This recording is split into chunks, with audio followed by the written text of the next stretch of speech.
വിശദമായ വാർത്തയിലേക്ക്. കരുതലും കൈത്താങ്ങും പാലക്കാട് താലൂക്ക് തല പരാതി പരിഹാര അദാലത്തിന് തുടക്കമായി. നിയമങ്ങൾ മറികടന്ന് പരിഹരിക്കാൻ സാധ്യമല്ലെങ്കിലും ലഭിച്ച പരാതികൾ നിയമത്തിനകത്തു നിന്നുകൊണ്ട് തന്നെ പരിഹരിക്കാനാണ് ശ്രമിക്കുന്നതെന്ന് തദ്ദേശ സ്വയംഭരണ വകുപ്പ് എക്സൈസ് വകുപ്പ് മന്ത്രി എം.പി. രാജേഷ് അദാലത്ത് ഉദ്ഘാടനം ചെയ്തുകൊണ്ട് പറഞ്ഞു.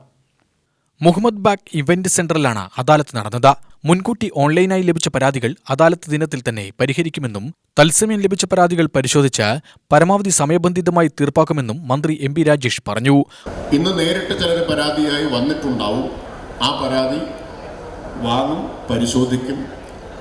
തീർപ്പാക്കാവുന്നതാണെങ്കിൽ ഇന്ന് തീർപ്പാക്കും. എല്ലാം ഇന്ന് തീർപ്പാക്കും എന്ന് നമുക്ക് ഉറപ്പ് പറയാനാവില്ല. കാരണം കൂടുതൽ പരിശോധനകൾ ആവശ്യമായി വരും, ഫയലുകൾ പരിശോധിക്കേണ്ടി വരും. അപ്പോൾ ഇന്ന് നേരിട്ട് വരുന്ന അപേക്ഷകളാവുമ്പോൾ അതിൻ്റെ രേഖകളെല്ലാം ഇവിടെ ലഭ്യമാവില്ല.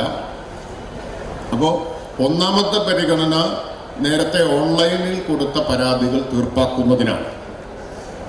എല്ലാവരും പരാതിക്കാരായിട്ടുള്ള ആളുകൾ അത് ശ്രദ്ധിക്കുമെന്ന് വിചാരിക്കുന്നു. ഇന്ന് നേരിട്ട് കടലാസുമായിട്ട് വരുന്നവരുടേത് എല്ലാ പരാതിയും സ്വീകരിക്കും. ഇന്ന് പരിഹാരം സാധ്യമാണെങ്കിൽ ഇന്നുണ്ടാക്കും. എല്ലാം സാധ്യമാവില്ല എന്ന് ഒന്നുകൂടി ഓർമ്മിപ്പിക്കുകയാണ്. അല്ലാത്തത് പിന്നീട് അതിന് സമയബന്ധിതമായി തീർപ്പുണ്ടാക്കും. ഭൂമി തരമാറ്റൽ കരുതലും കൈത്താങ്ങിൽ പരിഗണിക്കുന്ന വിഷയമല്ലെങ്കിലും നിരവധി പേർ ഇതു സംബന്ധിച്ച പരാതികളുമായി വരുന്നത് പരിഗണിച്ച് ഇതിനായി പ്രത്യേക അദാലത്ത് ഉടനെ സംഘടിപ്പിക്കുമെന്നും അദ്ദേഹം പറഞ്ഞു. വൈദ്യുതി വകുപ്പ് മന്ത്രി കെ കൃഷ്ണൻകുട്ടിയും പരാതി പരിഹാരത്തിന് നേതൃത്വം നൽകി.